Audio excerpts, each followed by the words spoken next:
Eh bien bonjour à toutes et à tous et bienvenue pour ce 13e tutoriel sur GIMP pour débutants. Aujourd'hui on va regarder la sélection elliptique. Alors la sélection elliptique, je vais pas revenir sur tout ce que j'ai dit lors de la sélection rectangulaire qui est valable pour la sélection elliptique au niveau des différents menus, mode d'enregistrement, etc. Donc si vous avez besoin de voir certaines choses, revenez au premier tuto. Je vais pas refaire un tuto de 40 minutes pour vous répéter exactement la même chose. Alors, la sélection elliptique, vous allez la retrouver ici dans le menu en cliquant sur la sélection rectangulaire et on peut passer en elliptique en allant chercher la touche E ou en sélectionnant ici directement. On peut également la retrouver avec un clic droit et on va aller dans les outils. Outils, vous allez voir les outils de sélection et bien évidemment la sélection elliptique E. Voilà, c'est un rappel. Vous avez également la même chose tout en haut dans outils, sélection elliptique. Concernant les options d'outils, eh bien, on va voir les différents modes qu'on avait vus précédemment, c'est-à-dire le mode de sélection unique. Je sélectionne, et puis si je sélectionne à côté de nouveau, eh bien, je perds la première sélection. Le deuxième mode, qui va être le mode d'ajout, avec maj. Donc là, je peux ajouter à la sélection actuelle. Le mode de soustraction.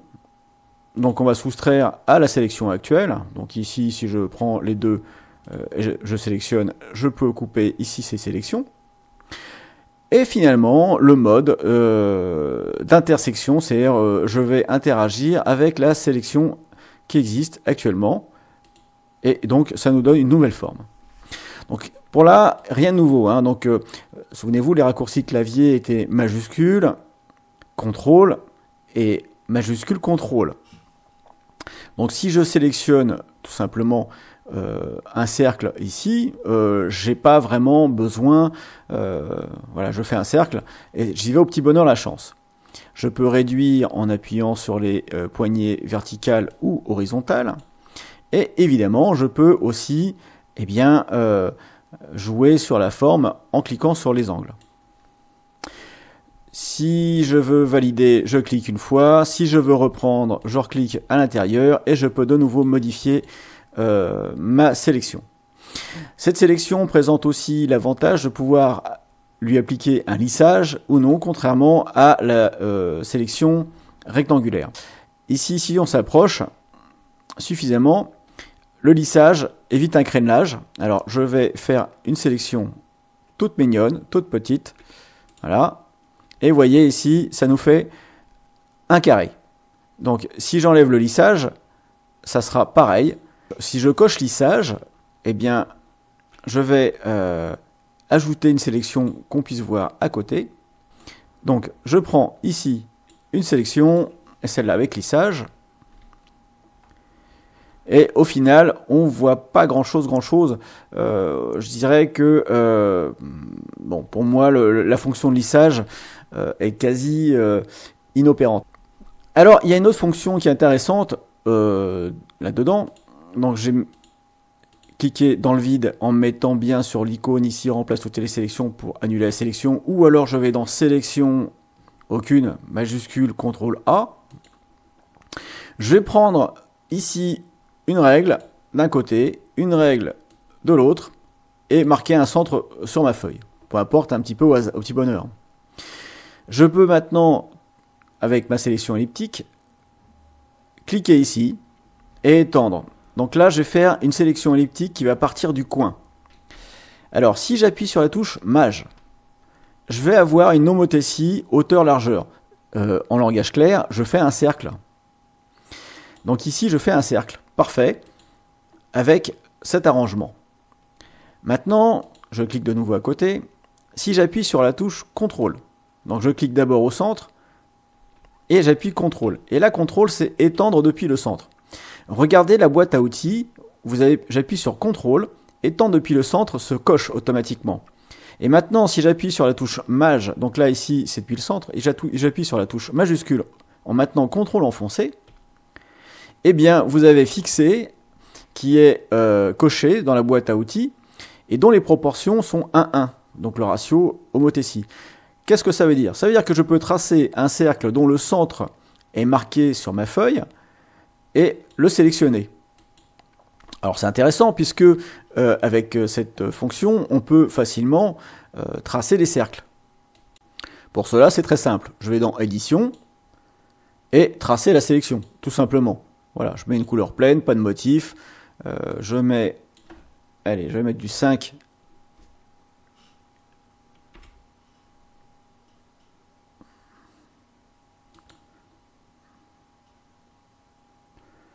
Je prends une ligne pleine ici, hop, et je trace. Donc, je vais faire un CTRL Maj A, et pas de bol en fait alors. Parce que j'étais ici en couleur d'avant-plan, j'étais en blanc, il faut que j'inverse. Donc X pour inverser, souvenez-vous. Donc je sélectionne, et à ce moment-là, je vais tracer la sélection. Je fais tracer puisque j'avais déjà changé les paramètres. CTRL SHIFT A, et j'ai ma sélection qui est tracée. Voilà. Donc vous voyez, ça c'est limite parce qu'on a quand même du crénelage ici, donc on le voit bien, le crénelage qui est comme ça. Alors pour ce genre de choses, si vous cherchez à faire des choses très précises, moi je vous encourage très vivement à utiliser Inkscape et faire du vectoriel, parce que là vous aurez pas de crénelage et vous aurez un cercle qui sera vraiment nickel. Bon. Pour le Inkscape, il y a une chaîne qui est très bien, une chaîne en français, qui est la chaîne de Impao. Allez le voir, il est super sympa, en plus il explique bien, et il fait même des patrons qui sont super sympas. Donc allez voir sa chaîne, je mettrai le lien en descriptif de cette vidéo. Et voilà un petit peu pour ça. Donc après il y a les positions, la taille, on l'a vu également dans le tuto précédent, c'est exactement la même chose, je vais pas vous refaire un lavage de cerveau avec ça. Alors on a après aussi la mise en évidence que vous connaissez, et on va regarder ici, on a la possibilité d'avoir des guides, donc ligne de centre. Alors peut-être que je vais réactiver ici la feuille, voilà. Donc on a des lignes de centre, on peut mettre les mêmes guides, règle des tiers, règle des cinquièmes, etc. Bon, à part les lignes de centre ou lignes de diagonale, je vois pas trop ce qui pourrait nous servir dans un cercle, mais enfin peut-être que vous avez des utilisations, si vous utilisez des lignes de centre ou autres, autres que les lignes de centre pour vos sélections elliptiques, dites-moi ce que vous en faites dans les commentaires, je serais intéressé. Alors évidemment, si je sélectionne une partie extérieure, par exemple si je veux faire un coin arrondi ici, je vais me mettre exactement dans le coin de mon calque, j'appuie sur Shift pour faire un rond, et je vais appuyer sur CTRL pour que le cercle parte du coin. Voilà. Donc ici, je suis bien... Pourquoi il me prend... Voilà. CTRL SHIFT. Voilà, SHIFT CTRL apparemment il n'aime pas. Donc CTRL SHIFT, je sélectionne, je clique, et si j'appuie maintenant sur la touche suppression, je me mets bien sur le calque tout en haut, et bien vous voyez que ça m'a rogné ici un coin. Donc c'est une façon de faire aussi des coins arrondis ou des formes un peu sympathiques si vous voulez procéder comme ceci. Donc comme vous voyez, comme pour la sélection rectangulaire, GIMP comprend que lorsqu'il sort du cadre, eh bien la sélection prend les bords du cadre les bords du canevas en considération et fait de lui-même le calcul en gardant que la sélection elliptique qui reste dans le cadre. Alors je clique à côté pour abandonner ma sélection et je vais fermer ce calque et je vais sélectionner maintenant ces deux cercles en me mettant sur le cercle, sur le calque du cercle blanc, le petit cercle ici, et je vais faire une réduction automatique.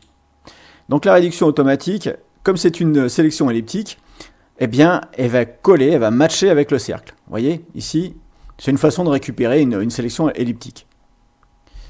Alors maintenant, tout comme on l'avait la dernière fois, si je reprends une sélection elliptique ici et que j'englobe les deux formes géométriques, et cette fois-ci, si je sélectionne réduction fusionnée, réduction automatique, paf, va me faire un truc assez bizarre. Vous avez vu? Là maintenant, si je remplis avec le pot de peinture, alors j'ai changé la couleur, je vais mettre en rouge, je vais créer un nouveau calque, en transparence. Voilà. Et je remplis avec mon outil pot de peinture en rouge. Et vous voyez que la sélection elliptique, ici, elle n'est pas parfaite. Elle me prend au-delà ici une partie du blanc et une partie du rouge, du noir. Alors c'est un bug, je ne sais pas, mais ceci dit, c'est son fonctionnement. Voilà, je ne vais pas vous encombrer davantage avec cette sélection, il n'y a pas grand chose d'autre à dire que je n'ai pas dit sur les sélections rectangulaires. Encore une fois, je vous dis, si vous n'avez pas vu la sélection rectangulaire, allez voir, c'est le tuto précédent, le numéro 12. Et puis ma foi, je vous fais des gros bisous, et puis à très bientôt, je vous like, je vous adore, continuez d'apprendre GIMP, pas à pas, vous allez voir, c'est un outil merveilleux.